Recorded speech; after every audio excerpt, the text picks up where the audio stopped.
Hello guys, welcome sa Tupa Shop. For today's video, no, nag-unbox ako ng mga SRC, no, na SRC sports line.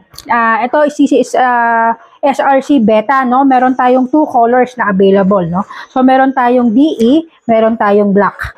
So ito is for only 9,800 pesos po ito, no. Yan. Polymer po yung kanyang receiver. So meron din po siyang markings na SRC. Ito po is polymer to, ha. Polymer yan, polymer po ito polymer, ito, bakal po ito. Ang polymer niya itong handguard niya, no? So, ang gandahan dito kay Beta. So, may madali na siyang attach. Mga attachment, no? Ito yung handguard niya, no? Marami ng rail. Attachment. So, mamili ka kung anong gusto mong ilagay dito sa handguard niya, no? Sa bat naman po, ito is plain.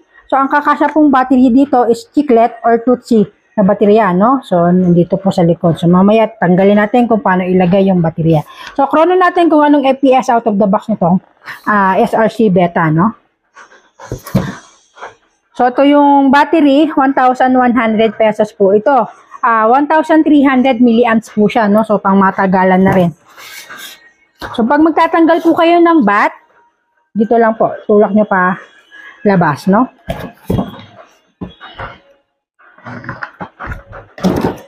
So, yung compartment ng baterya, yan, medyo maganda. Malawak siya, no? Hindi sikip yung baterya natin.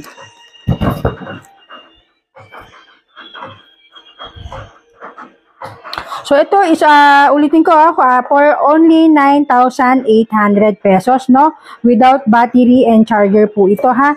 Separate po natin, bibilin yung battery and charger. So, si battery, ulitin ko, na 1,100. Si charger po is 550. Balance na po yun. So, for chrono, testing natin kung anong FPS out of the box. So, yung magazine pala niya, ano, di kamot. Okay? So, may markings po siya na SRC. Kita ba? Yun, SRC markings. Ito po yung kamutan niya sa baba, no? So, kamot lang pag maglo-load. So, 2 colors, no? Meron tayong DE, meron tayong black version, no? For only 9,800 pesos. So, for chrono na. So, 350, 344, 344, 344. Yan, para siguradong tama yung nire-read ko, no? 347 FPS. So, nasa 340 FPS po itong na-testing kong SRC Beta, no? So, 2 colors ang available. Meron tayong DE, meron tayong black version, no? So, yun lang po. Maraming salamat.